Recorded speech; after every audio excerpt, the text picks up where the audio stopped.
And then the other finale, the finale of Revelation. X blue blue, draw X cards. If X is 10 or more, instead shuffle your graveyard into your library, draw X cards. Untap up to 5 lands, and you have no maximum hand size for the rest of the game. And because this one's so good, you have to exile Finale of Revelation. You have to cast it. It doesn't get to come back. They knew what they were doing with this one. They don't want you recasting this. Anyway, so there's those. And then we need good targets to cast with all of that cool mana and casting stuff for free stuff. So we have cool spells like Flow of Ideas, which 5 and a blue, draw a card for each island you control. Am I ever casting this for 6? No. That's the good part. Where are we going? Where's my mom? Kamoana, your mother is still far away. Then I need to wait for her at home. Let's go back to Haria. Scary demons are running through the village. It's too dangerous there now. But I want to see my mom. Your mom would be sad if you got hurt by a demon. Come with us, and we'll keep you safe until she comes back. Okay, I'll go with you. I wouldn't want Mom to be sad. Hooray.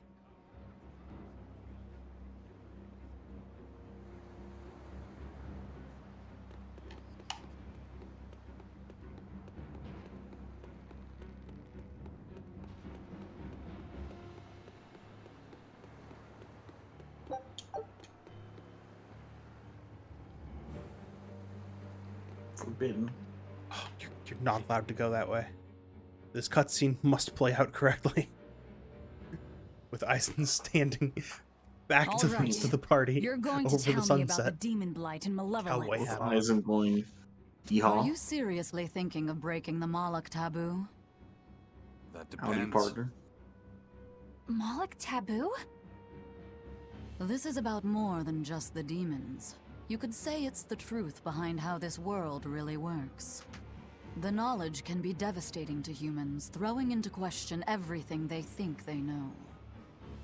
And so the Malachim agreed to withhold it from humans, for their own protection.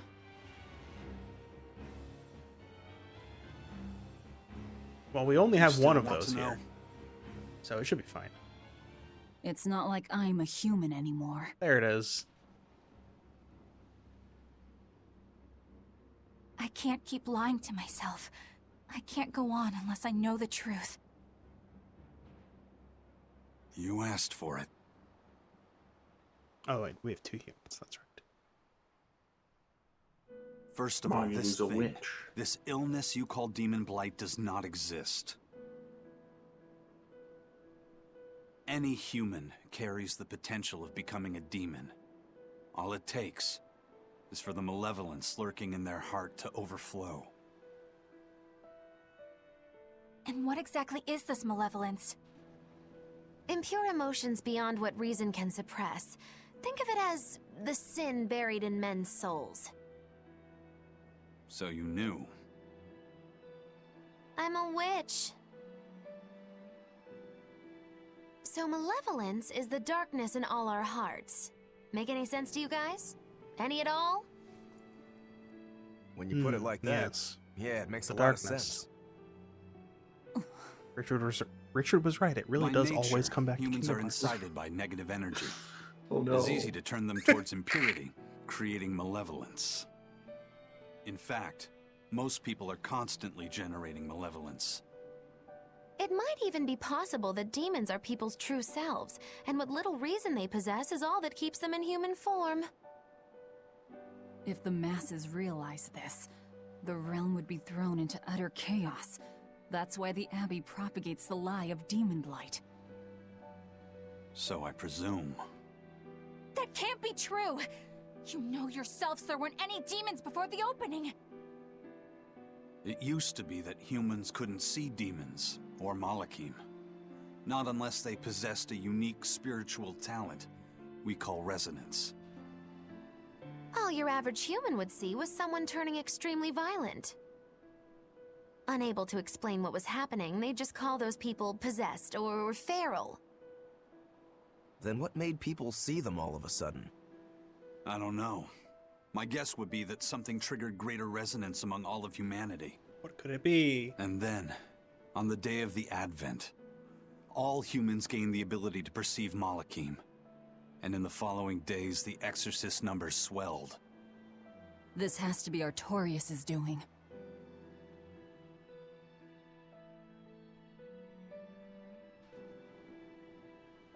But if there's no sickness, why would an entire village turn into demons at the same time? 8-headed is the lord of the land, with 7 mouths to devour malevolence. Humans produce malevolence, which Therians consume and transmit to Innominat. But when we removed Kamawana from the Earth Pulse point... Clever boy. That's right. With no Therian to absorb their malevolence, the villagers could no longer contain it.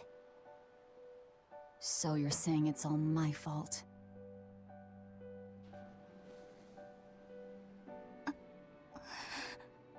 Is that true, though? Hey, what's going on? You all look so sad. It's scaring me. On the other hand, at least now we know we can trust the contents of that ancient book. We tear the Therians away from their Earth Pulse points. Innominat's power will wane, and will prevent this awakening. But if we take away the Therians, then more and more humans will turn into demons. It's the only way to kill Artorius. Ooh, the knives come out. So even the truth won't stop you. Very well.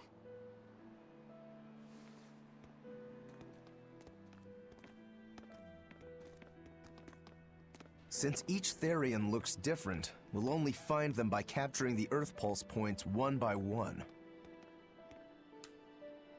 What separates humans and demons?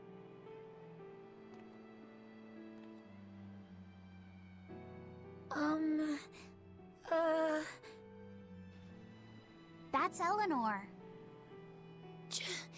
Cheer up, Eleanor. Your mommy's looking over you too, you know.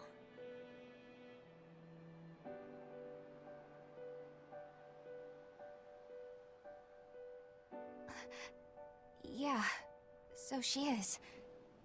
Thank you, Kamawana.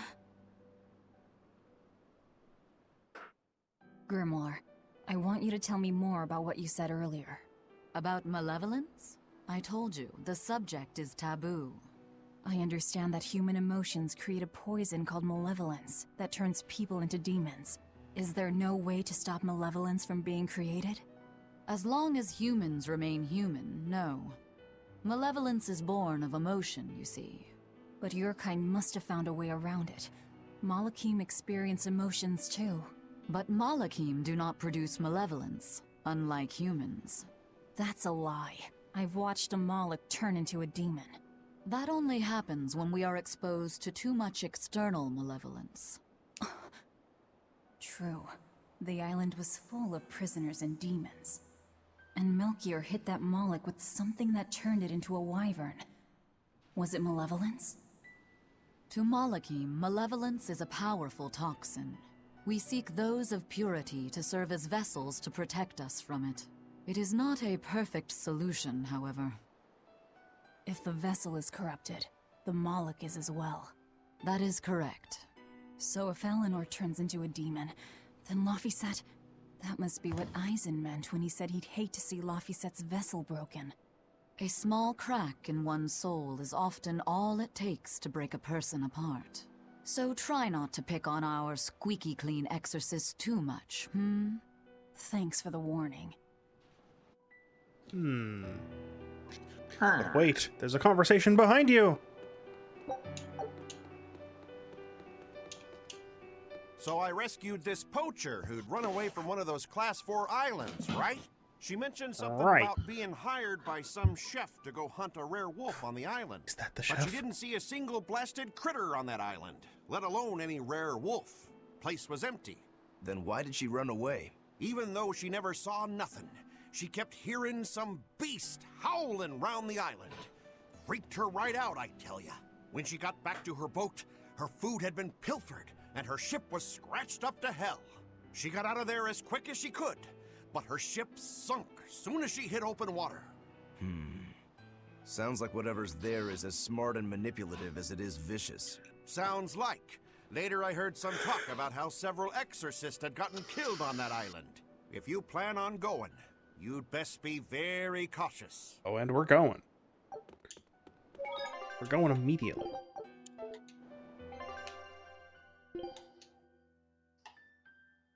Yeah, so anyway, there's now that we got all that done, there's 3 kind of classes of spells in this deck. There's get more cards, get more mana, and then do the damage, right? And the creatures are there as payoff for that. Like, you know, classic Gutter Snipe, of course. Cast spells, deal damage to everybody. Sir, we just received a Sylph J from the boss of the Bloodwings. She has a job for us and wants us to meet her in Logres. How should we respond? Let's do it. Besides, we need to see if that demon in the villa was actually a Therian. Good point.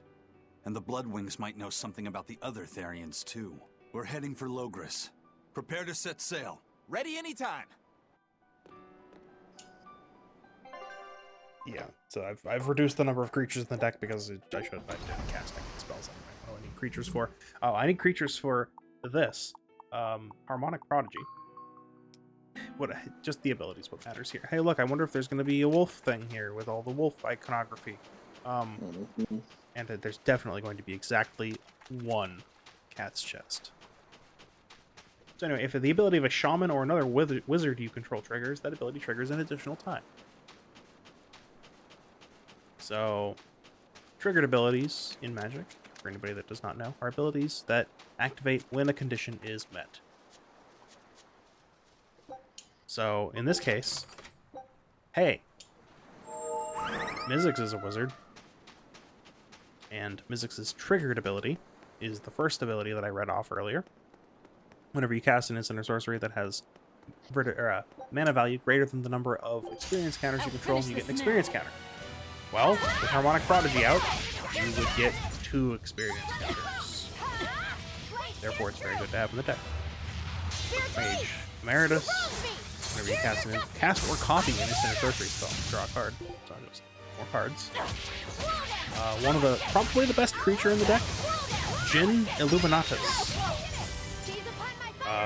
Very expensive. 5 and red-blue hybrid. So, hybrid mana, for anyone who does not know, is mana that can be paid with either of the indicated colors, but no other colors.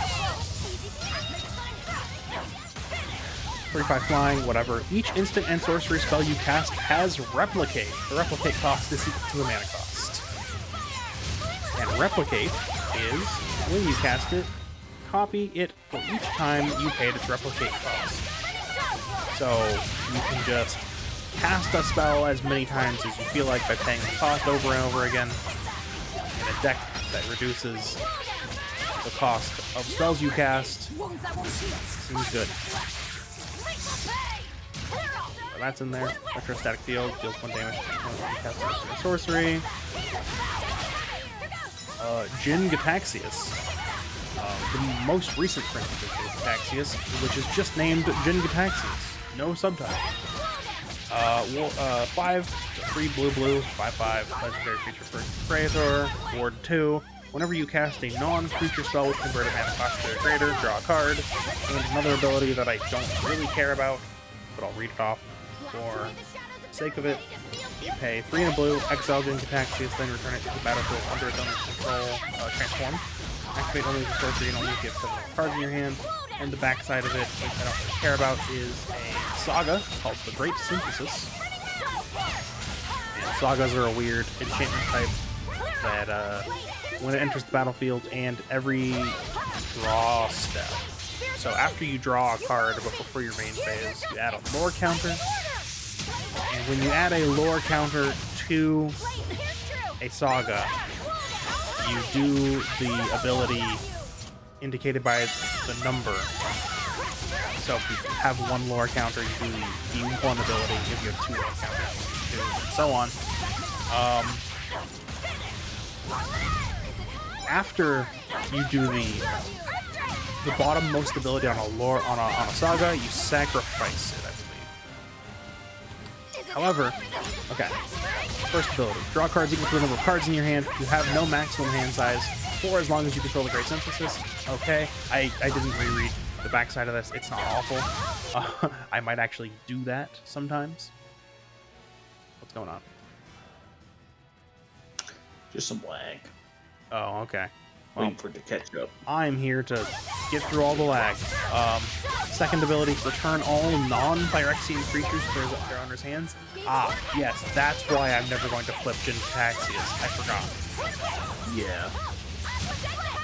And I don't ever want to lose Mizzix. Although, honestly, going back to my hand and then just me recasting it on my main phase isn't awful, because this will trigger on my draw step. Whew, I thought we were done for. I could just replay Mizzix for 4 mana. That's not bad. The thing about experience counters is that unlike most other counters in the game, oh, I see why you're getting some lag. My bitrate's going down. It's a connection issue on my end, I think. Either way, unlike most counters which go on permanence, experience counters get placed on the player, so they can't be removed outside of some very specific cards. So you'll basically always have them. Anyway, and then the third ability on the Great Synthesis reads: you may cast any number of spells from your hand without paying their mana costs. That's just Omniscience. Not bad. This deck doesn't really want Omniscience, because X spells, if you casting a spell... Hang on, cutscene.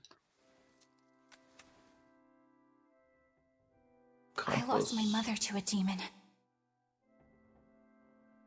Yet that girl's a Therian. I don't even know what I want anymore. Hey, that's pretty. You like to look at that thing, don't you? Yes, my mother... Someone very important to me gave me this. I treasure it a lot. Looking at it gives me strength. Do you want to see it? Yeah! What's wrong? My face!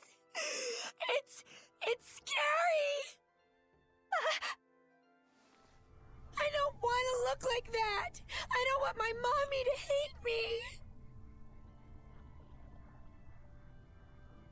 Mommy! Mommy! When I was her age, that's just how I cried. Come, Moana. I want you to see this. That huge owie. What happened? It's big and ugly, isn't it? There are scary things about my body, too. But do you think I'm scary, Kamoana? No, not at all. But are you all right? Does that hurt? Thanks, sweetie. I'm all right, I promise. What about me? Do you think I'm scary? You're such a sweetheart, Kamoana. Nobody could ever be scared of you. Not me, not your mother, not Laphicet. You don't have to cry anymore. It'll be okay. I promise. Okay. That scar, was it from a demon? Yeah. They attacked my village when I was a girl. I was so hurt I couldn't move, but my mother lured them away from me so I could survive. What happened to her? The last thing she said to me was, "Stay strong and keep living." Oh. Come to the deck. Grimoire says she's learned something from the book. Hey, why's your face so red? It's nothing. Somehow, I doubt that. It's nothing, I swear.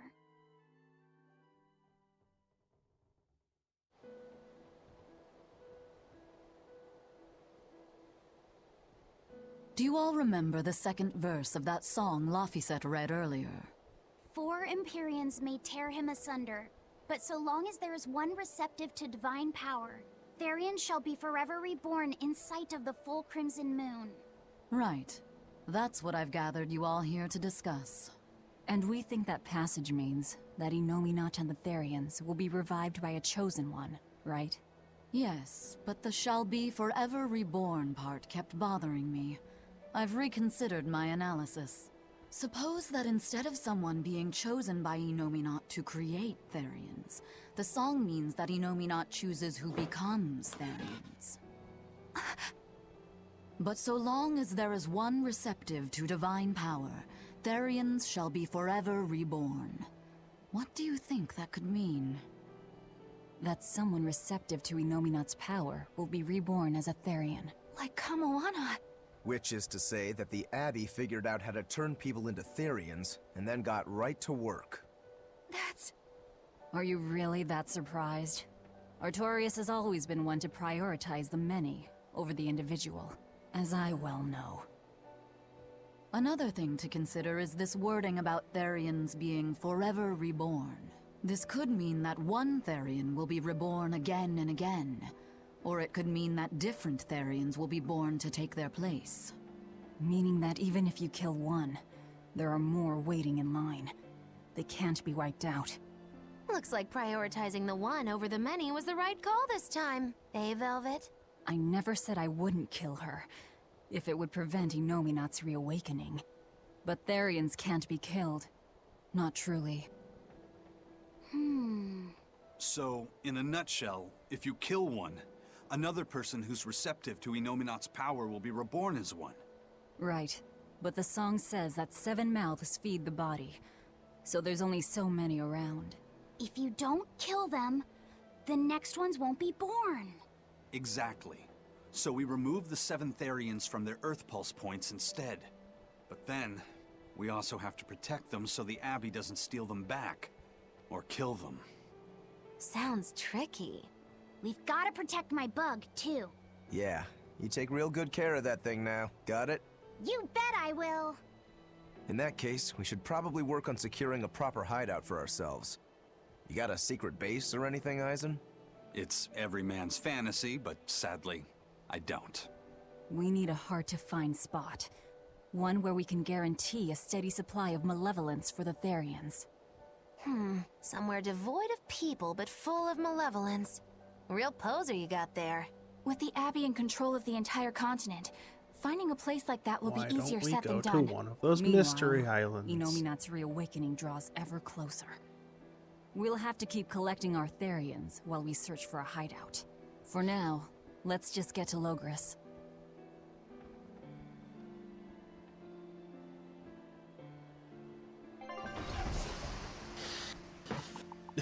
Boy, You were going... Oh, wait, never mind. We did actually make it to that island, but then we just got sent back here. Did you choose to go back here? Yeah, this is the only place I could go. You should have... Oh, it didn't let you go to the other Class 4 island? No. Oh. Wait your turn, moron! I was drifting out at sea for 3 days. Almost died out there. Poor you. You probably deserved it. Say that again, wise ass. I dare ya. Shut up, both of ya. No one's getting anything until you pay me what you owe first. Are they gonna be okay? Don't pay them any mind. Sailors are just a short-tempered bunch, that's all. Huh? The hell are you doing? What's going on? They've jacked up the price to dock our ship here. Oh yeah? Some real balls you've got there, buddy. If you lot want to moor here, that's the price you're gonna pay. Look, pirates are a liability to begin with, but calling your crew infamous these days would be putting it lightly. The more wanted you are, the more it's gonna cost to hide you. Capiche? Hard to argue there. Benwick, just pay the man what he wants. Yes, sir. You're such pushovers. You and the captain both. I knew I could count on you to come through, Eisen. Pleasure doing business with you. Looks like I'm causing you trouble. It comes with the job. Don't sweat it.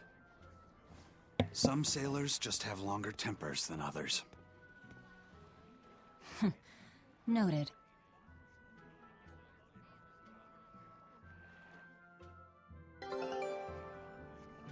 Oh, there's so many people here. So anyway, that thing I was gonna say. I like that I got cut. It got cut off by cutscenes. The end ability of the Great Synthesis. You get omniscience, which is you may cast any number of spells from your hand without paying your mana costs. Then exile the Great Synthesis and return it to the battlefield. So that instead of being sacrificed, it just comes back as Jin Gataxias.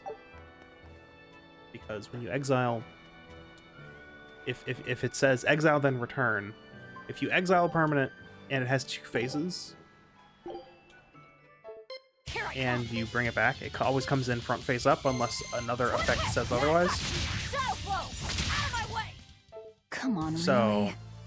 that's why that happens. Which is why it specifies to exile it then return it transformed on the front side. That indicates that you bring it to the back. What are those? Let's check them out. I know what these are. Oh yes. Good.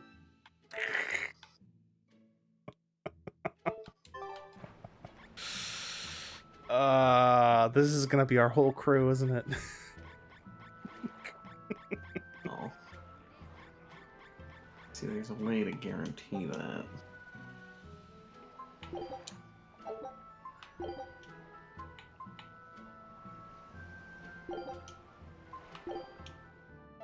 On to battle. Unless. Strike. Oh, see, but I don't know how to play, so well, I mean, that was good. Fucking par score. Victory is ours.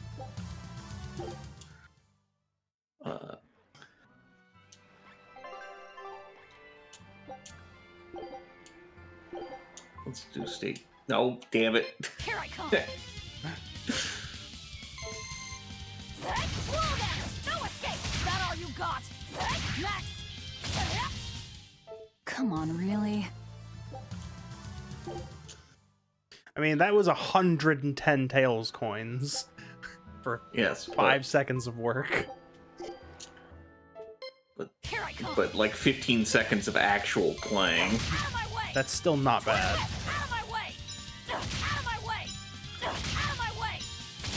Next. Twin whip. That all you got? That all you got? Twin whip. Come on, really? Yeah, I think I need to beat par time to get the rewards. Yeah, probably. And it doesn't even unlock the next stage.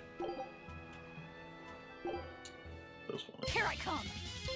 So while you're doing this, one of the most amusing 2-card combos in Mizzix, and by amusing I mean it almost certainly wins me the game, is that Jin Illuminatus from before, which gives all of my spells replicate, so I can cast them as many times as I want.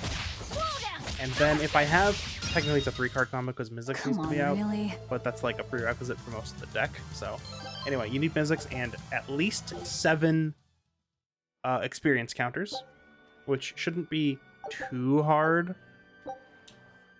Hey. Hero Crow.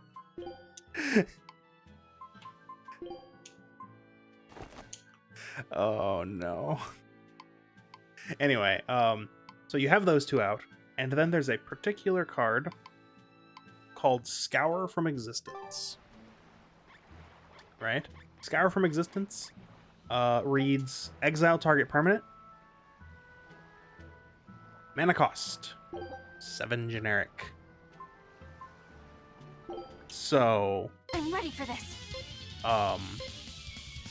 Cast Scour from Existence, replicate an infinite number of times, target all of your opponent's permanents an infinite number of times, so a single counter spell will not save them.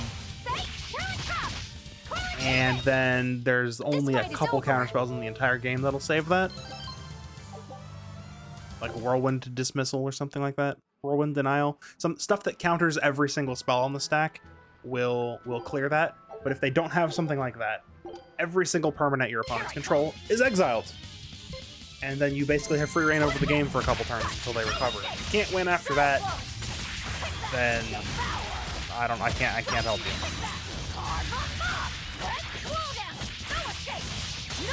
Now, is each replicate a cast? Because if it is, also just a single gutter snipe out wins the game. No, they're just copies. So you don't get to win off of casts from that, but you do clear their board. Alright, these guys.